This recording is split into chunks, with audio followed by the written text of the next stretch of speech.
download your favourite apps with Huawei Petal Search. Download now. Yeah, they're going to be right up. Grace, they literally just 10 minutes waiting for my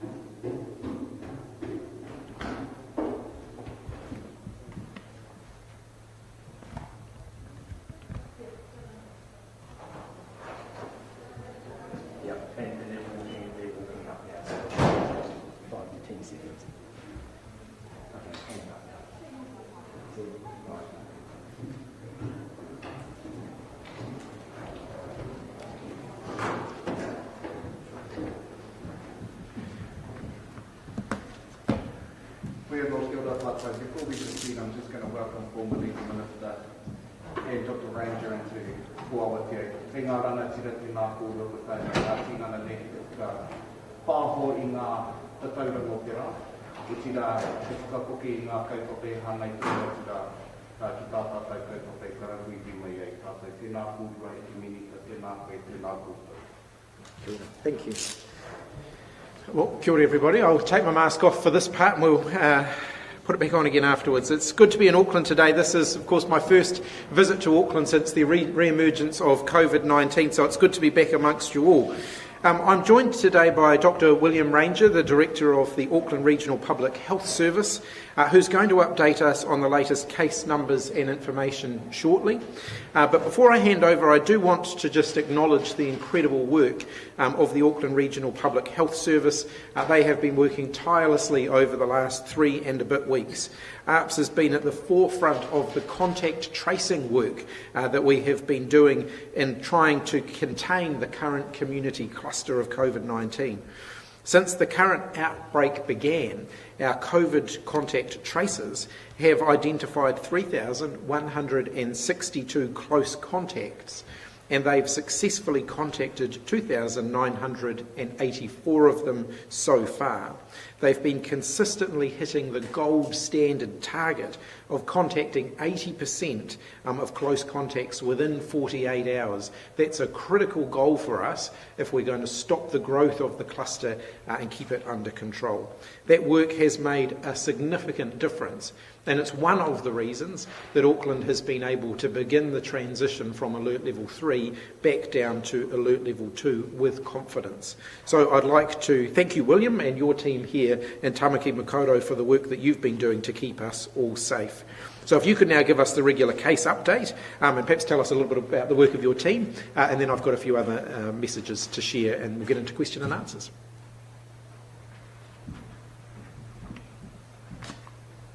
Thank you, Minister, and kia ora koutou katoa. Today there are 2 new cases of COVID-19 to report in New Zealand, one in the community and one in managed isolation. The community case has been epidemiologically linked to the Auckland cluster. The case in managed isolation is a woman in her 30s who arrived from the Philippines via Hong Kong on August the 29th. She has been in a managed isolation facility at the Distinction Hotel in Christchurch and tested positive around day 3 of her stay. Since August the 11th, our contact tracing team has identified, as the Minister has said, 3,162 close contacts of cases, of which 2,984 have been contacted and are self-isolating, and we are in the process of contacting the rest. There are 92 people linked to the community cluster who have been transferred to the Auckland quarantine facility, which includes 67 people who have tested positive for COVID-19 and their household contacts. There are 7 people with COVID-19 in hospital today, 1 in Auckland City, 2 in Middlemore, 2 in North Shore and 2 in Waikato. 5 people are on a ward and 2 are in ICU, 1 each in Middlemore and Waikato hospitals. There are 16 previously reported cases who are considered to have recovered today, all community cases. With today's new cases, our total number of active cases is 115. Of those, 36 are imported cases in managed isolation facilities, and 79 are community cases. Our total number of confirmed cases of COVID-19 is now 1,408, which is the number we report to the World Health Organization. Yesterday, our laboratories nationally processed 10,521 tests for COVID-19, bringing the total number of tests completed to date to 788,081. I'll just say a few words about close contacts and our advice to close contacts. I really want to emphasise for people who are identified as close contacts of someone who has COVID-19, there are two key things that we need you to do. The first is to get a test. All close contacts need to be tested, even if you don't have symptoms. The second thing is if you're a close contact of someone who has tested positive for COVID-19, you need to stay at home in self-isolation for the full 14 days. Your 14 days starts from the day you last had contact with an infected person. Even if you have a negative test early on, you can still be developing COVID-19 and be infectious, even if you feel well. And it can take 2 weeks to show symptoms. So it's very, very important. Comply with isolation and be tested. And this is critical to stopping the spread of the virus to other people if it turns out you do have COVID. So I'd just like to say a few final words about ARF's role in contact tracing, as the Minister has mentioned. On any one day, we have around 100 or more staff at ARFs who are working either in contact tracing directly or symptom checking teams or supporting the response in a general sense.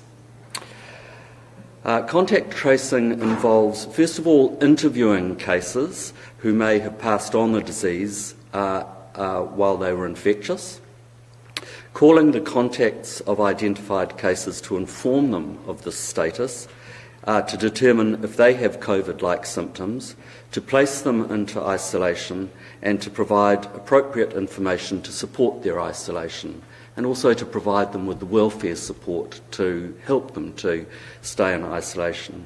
We then provide daily follow-up of close contacts once they're in isolation to check that they are maintaining their isolation, monitor them for COVID-like symptoms, and provide advice to assist with any welfare needs that they may have up until 14 days after their exposure. We have Maori and Pacific contact tracers who are involved with cases from these communities, talking to cases, to families, to churches, to make sure that they understand what is required and have the support necessary for quarantine, either in a facility or at home, because we do understand that it can be a challenge for people and there is a lot of support available for them. ARFS has led most of the case investigations and rapidly surged up following the re-emergence of COVID-19 from August the 11th. Our teams are currently ringing more than 200 close contacts every day to carry out symptom checking and check on their well-being. At the peak of this outbreak, that figure was more than 500 people a day. In the last week, we have contacted 85% of close contacts within 48 hours of being identified. The National Investigation and Tracing Centre, based in Wellington, provides coordination of the contact tracing service to ensure an effective response. And some of the larger efforts, like schools, have been followed up by this national centre. Public health units from around the country also have supported ARF's response by undertaking contact tracing and monitoring of contacts on behalf of ARFs using the National Contact Tracing Solution to manage and delegate that work. This recent resurgence provided the opportunity to test the national delegation framework with public health units utilising the National Contact Tracing Solution to manage workflows across the entire contact tracing service nationally. This has strengthened the ability of New Zealand to respond to COVID clusters and future outbreaks. Thank you very much. Thank you very much, Dr. Rainger. And of course, it's not just I'll just make sure I sort myself out here. It's not just the contact tracing work that's made the difference to the containment of the latest outbreak. We've also seen record testing numbers across the country and here in Auckland particularly. So I want to thank and acknowledge the work the DHBs, the District Health Boards, have done in supporting that testing effort. They've been instrumental in many, many parts of the response, from the high levels of testing that we've seen, reaching out into our Māori and Pacific communities in particular, and ensuring that our hospitals continue to function effectively during what is a very challenging time. And I want to thank all of the workforces across the health system for their enormous contributions. Just a reminder, this outbreak affects all parts of Auckland, from the North Shore right the way through to the south. It doesn't matter where you live or work. Please continue to take action to protect yourselves, to protect your whānau, and to protect your community. Aucklanders have done a great job to help keep this outbreak under control and to get us to what we're calling alert level 2.5, but we cannot relax just yet. So for Aucklanders who are travelling outside of the region, our message remains, please take your enhanced alert level with you. So act as if you are still in Auckland when you're outside of Auckland, and follow those same rules that apply to you in Auckland if you are travelling outside of the region. A reminder to everybody again, it's good to practice good hand hygiene, physical distancing, coughing and sneezing into your elbow, wear a mask when you are in public and when that is appropriate. It's been really heartening to see how quickly people have taken to the use of masks and face coverings. We're seeing great use of them on public transport and also when people are out and about in public. Please continue to keep track of your movements using the COVID Tracer app or a manual diary if that is better suited for you. And perhaps most important of all, stay home if you're sick. Please, please stay home if you're sick, and if you're showing symptoms of COVID-19, please get a test, and then if you're showing symptoms, stay home until you get the test result. Being in Auckland, I do want to acknowledge two other key groups that have been central to this pandemic response. First, primary care, which I know has been at the front line when it comes to the testing. So in general practice and urgent care clinics, running the community testing centres and in pop-ups, we have seen an incredible effort. Since this outbreak began, we've seen more than 160,000 tests across the Auckland region. And I know that primary care leadership has been working very hard to help make sure that happens. I want to acknowledge all of the community leaders in Auckland for their work in encouraging people to say yes to the test and make sure that we're getting those testing numbers up. And again, thanks to iwi leaders, religious leaders, school principals, employers, and local and national elected officials who have all been playing their part in this response effort. From 11:59pm tonight, Thursday, it will become compulsory for the COVID Tracer QR codes to be displayed on public transport, buses, trains, ferries and taxis, including Uber. We've seen the spread of COVID-19 via public transport in this latest cluster that we are dealing with, so it is important that we take the opportunity to strengthen our protections in this regard. The addition of those QR codes will help in that regard. We are encouraging people to please make sure you're using them. For those who are displaying QR codes, it's also a reminder you don't need to just display one QR code, print multiple copies and make them as easily accessible as possible so you don't end up with queues of people lining up to scan their QR codes. The Ministry, or we have been asked, is the QR code data being used? The Ministry have issued 6 alerts to people who have the COVID Tracer app so far in their efforts. The contact details that people give us when signing up for the app are certainly being used in the process, and we have released today the latest app update, which adds additional functionality, including allowing us to customise the alerts that we're sending out to people when they have been at risk of exposure to COVID-19.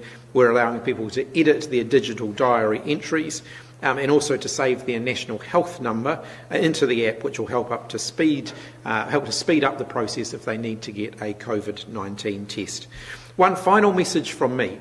This morning I spent some time signing out correspondence, as we do as ministers, and I will have to say I was alarmed at the number of letters that I've received from people concerned that the government would be making COVID-19 vaccinations compulsory. This is a direct result of deliberate misinformation that's being spread through social media. The government is not making COVID-19 or any other vaccinations compulsory. We will, of course, when we have a vaccination available, be encouraging people to take the vaccination because it will help to keep everybody safe. But the government is not going to be making the vaccination compulsory.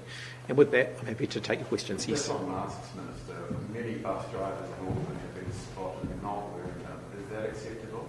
No, bus drivers are expected to wear masks. In fact, it is the rules. Bus drivers should be wearing masks, as should the drivers of small transport passenger, public transport vehicles like taxis and Ubers.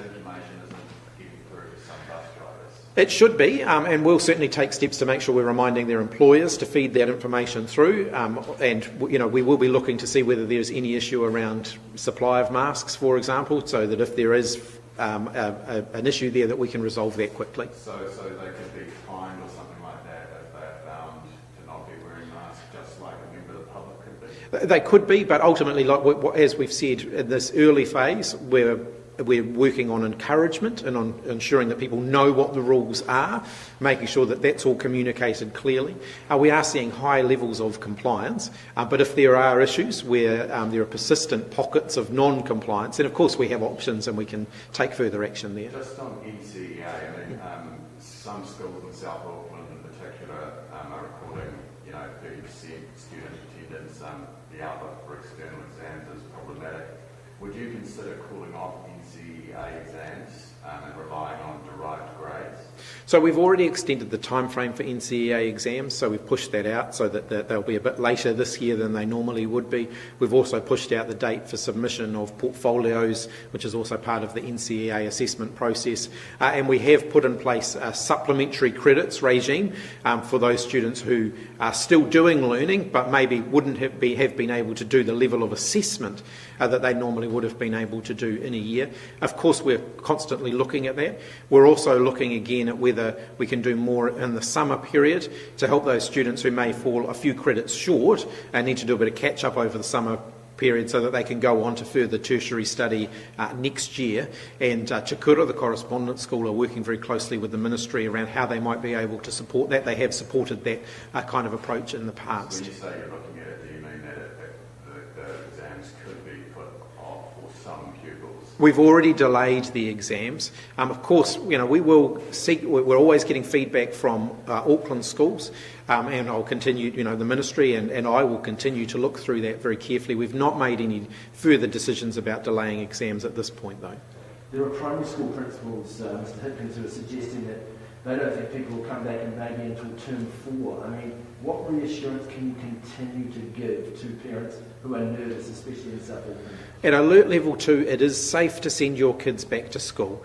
So that is the key message. We get we have this advice rigorously tested. We get a variety of different, public health experts feeding into that process. It is safe to have your kids back at school at level 2. Schools are aware of what the additional things they can do are to keep kids safe and to keep everybody in the school community safe. So please, my plea to parents really is do send your kids back to school.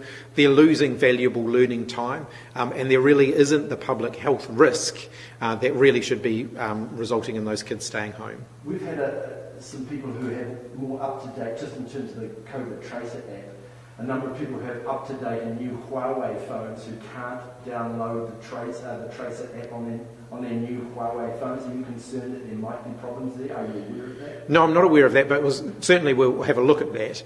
The developers, it's actually being developed by an external provider for us, and I know that they're working very hard to make sure they're keeping up to date with every new operating system issue and every new phone issue.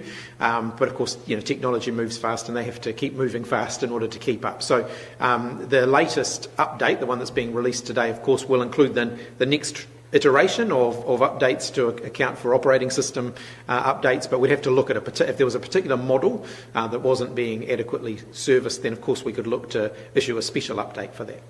Could we get details on the latest community case, Dr. Rainger, just whether it was picked up in the community or whether it was picked up through someone in self-isolation at the moment, and what it's related to? I just have to check my information. It's a family member of a known cluster, the Americold cluster. I think it's a young person in their 20s, 21-year-old male who's a household contact associated with Americold. Were they in isolation at the time? As a household member, they would have been in isolation.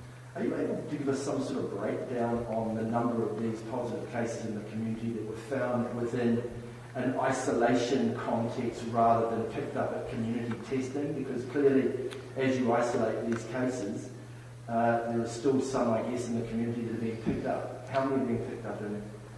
The vast majority of confirmed cases have been identified through contact tracing and testing as a result of that.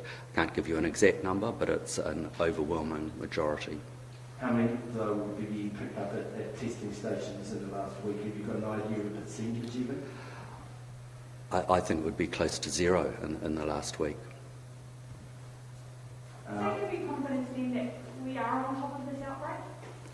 I think we can be pretty confident that we are on top of this. If we look at the overall numbers that are being identified on a daily basis, in the last 24-hour period there was one new case in Auckland linked to a known situation. That's encouraging. In the previous 3 or 4 days, it's been less than 5 cases a day. About a week ago, it was between 5 and 10. So if you imagine the epidemic curve, it peaked about 2 weeks ago. It is undulating downwards. We've had the Mount Roskill church congregation, which has given a little spike, but the direction of travel is downwards. So all the current clusters that we're aware of and working on, we believe we have well contained, and so we have confidence that the general direction is positive. But we do, just to say, we would expect to see cases for probably another few weeks. Sorry. Did Auckland reach its testing target blitz of 70,000 tests for the week ended yesterday?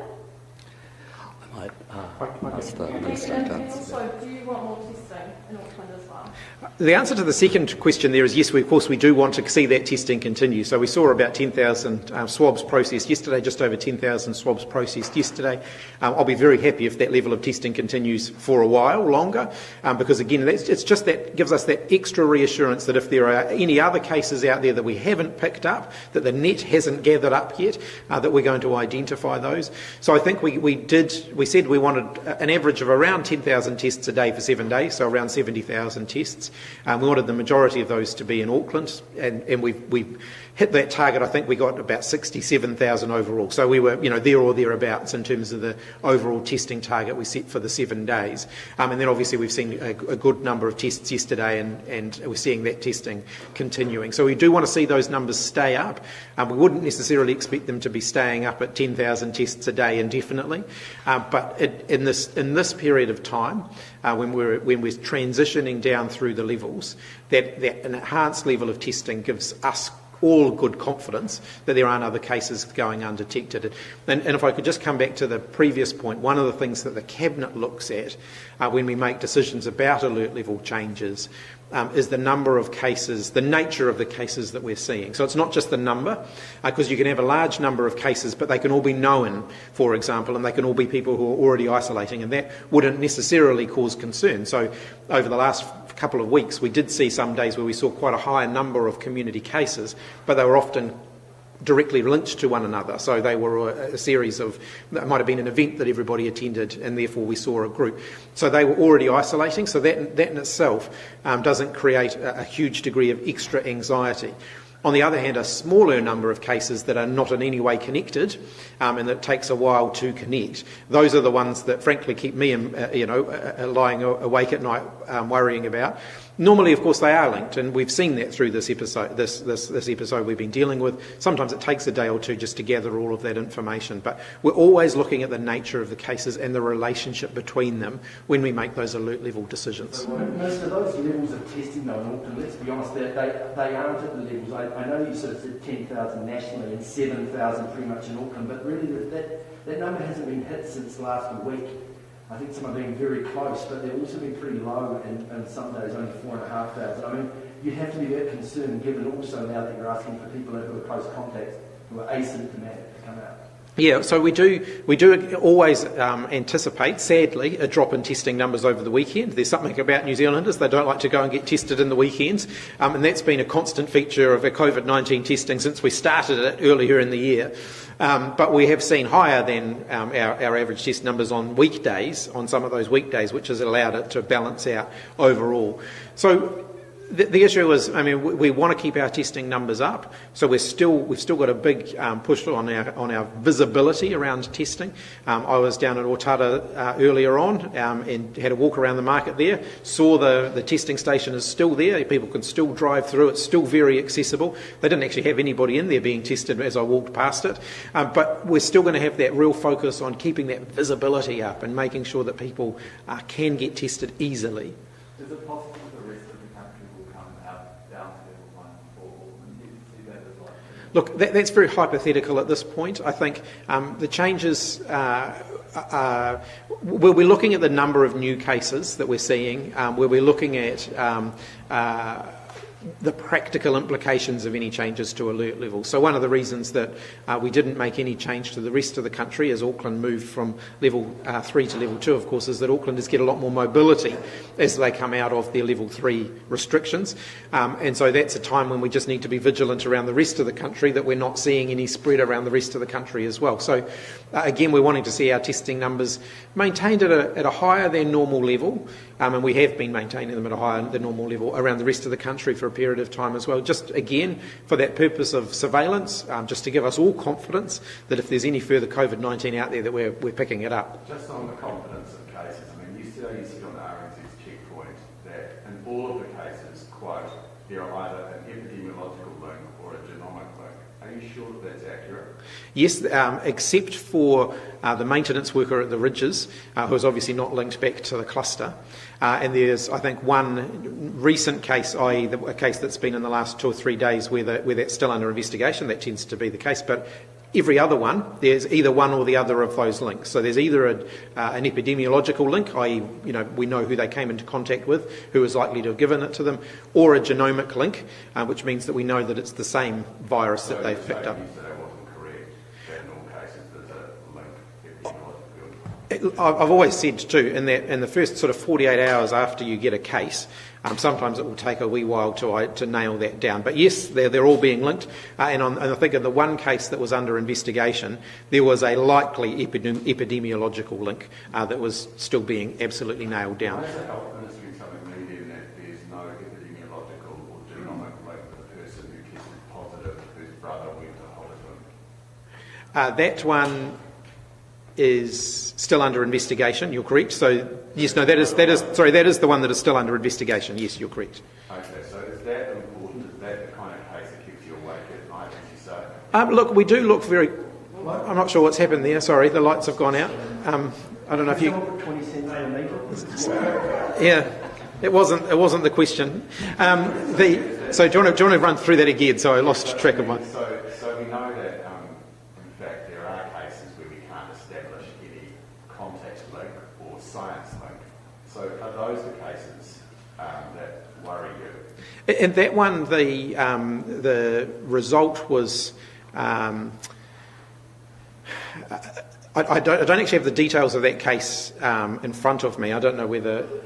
Yeah, I might get our public health officials to talk to that, but there was additional information we were supplied that eased our anxieties around that particular case, but again, I'll get our public health officials to comment on that.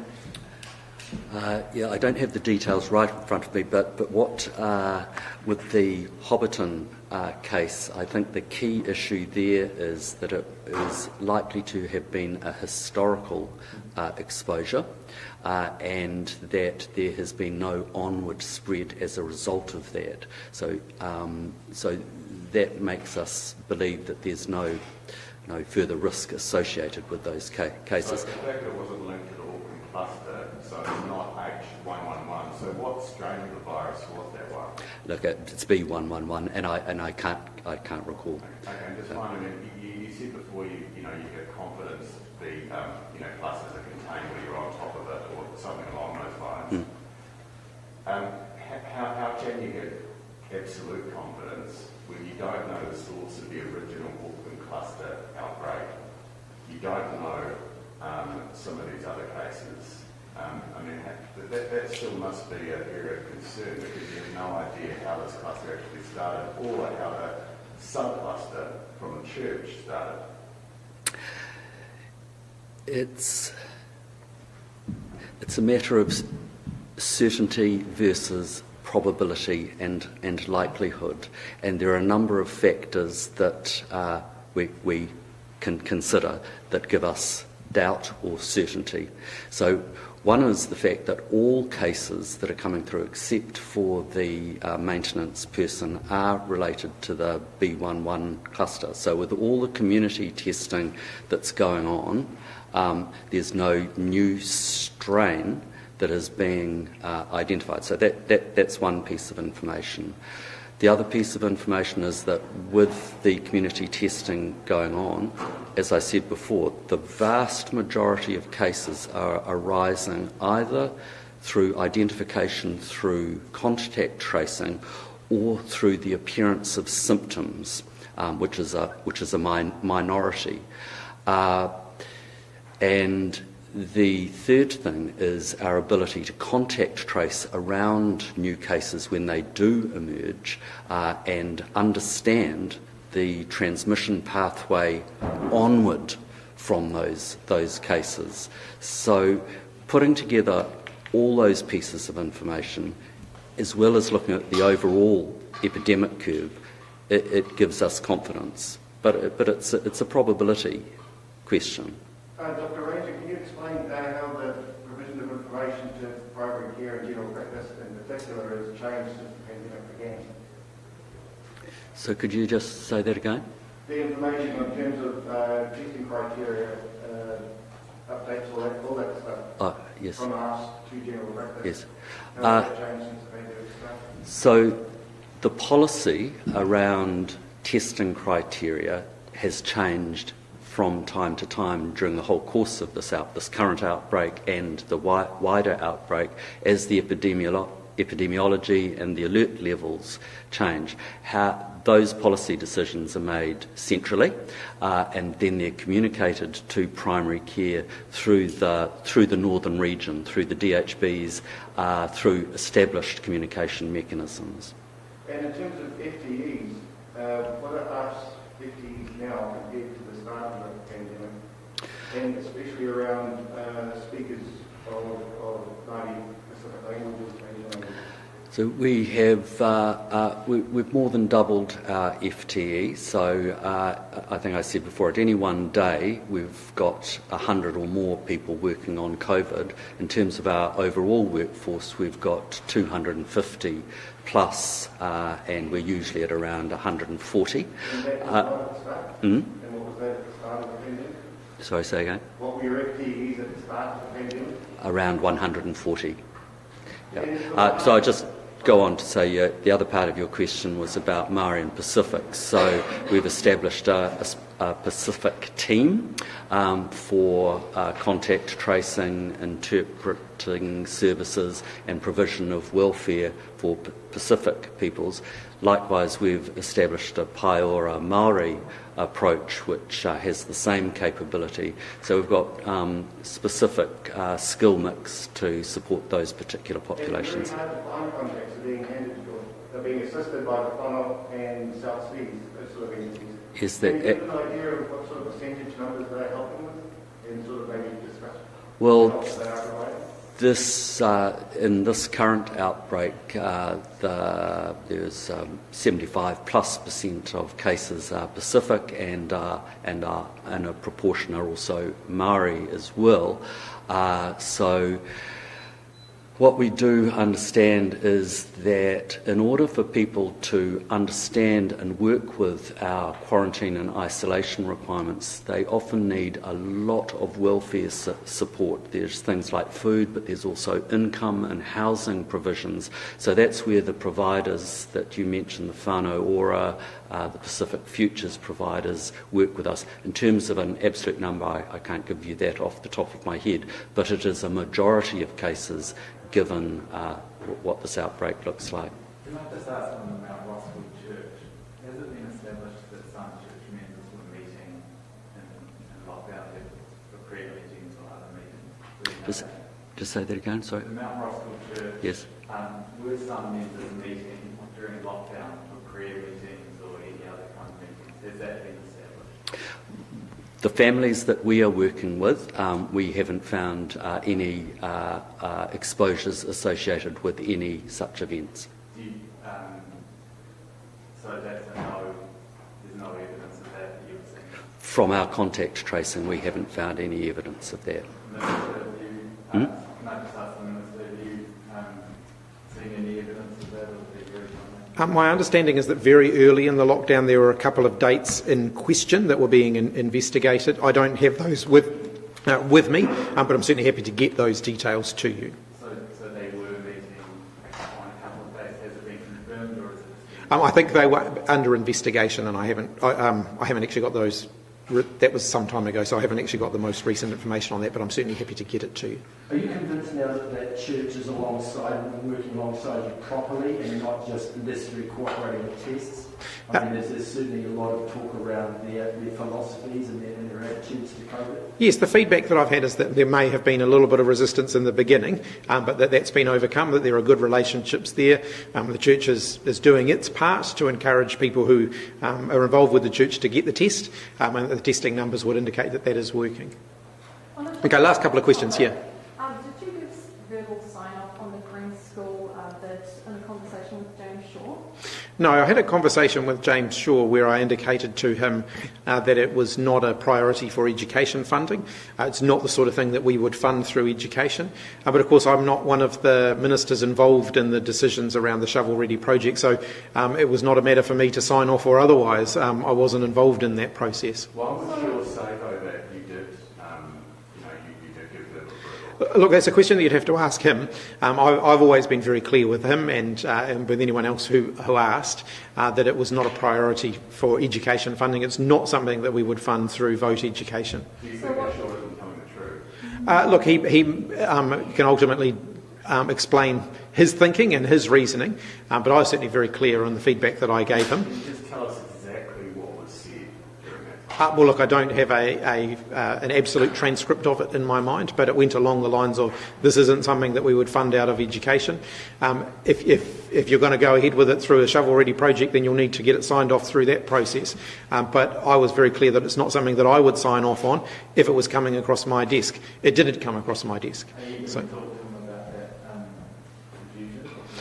No, look, I mean, I think ultimately he's fronted up and owned the decision that was taken. I think it's very clear to everybody exactly how that came to be approved, and it's not a process that I was involved with. So, ultimately it's not really a matter for me.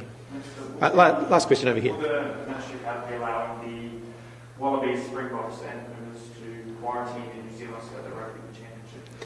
Look, that's a decision that's not yet been taken. So obviously there's a variety of different things that we need to look at around the quarantine arrangements.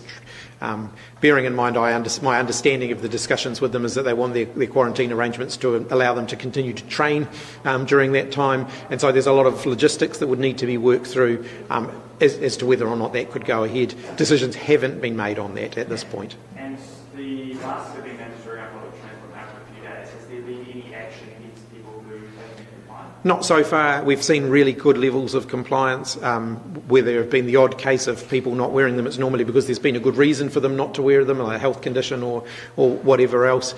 And I think the encouragement approach, what we've seen so far is that people, by and large, want to do the right thing. And actually, again, I want to acknowledge Auckland as everyone focuses on a small number of people who perhaps are making it difficult.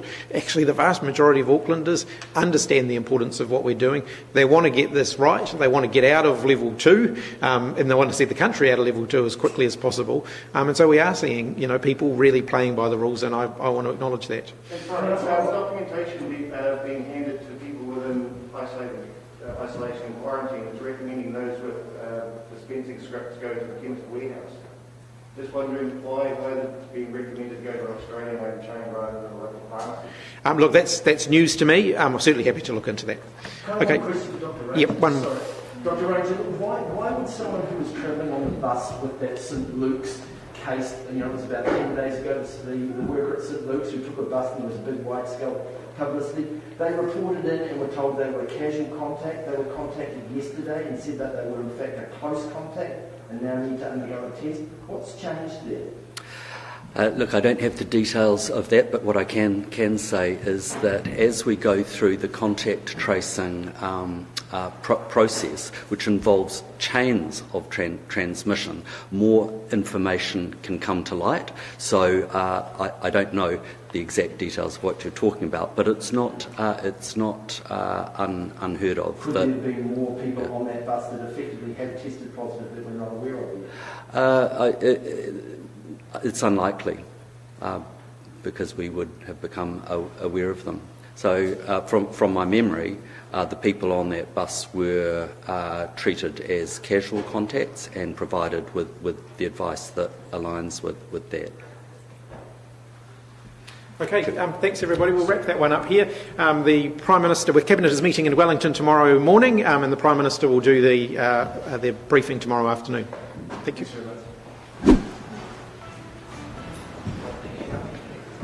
And now featuring Petal Surge, your gateway to 1 million apps.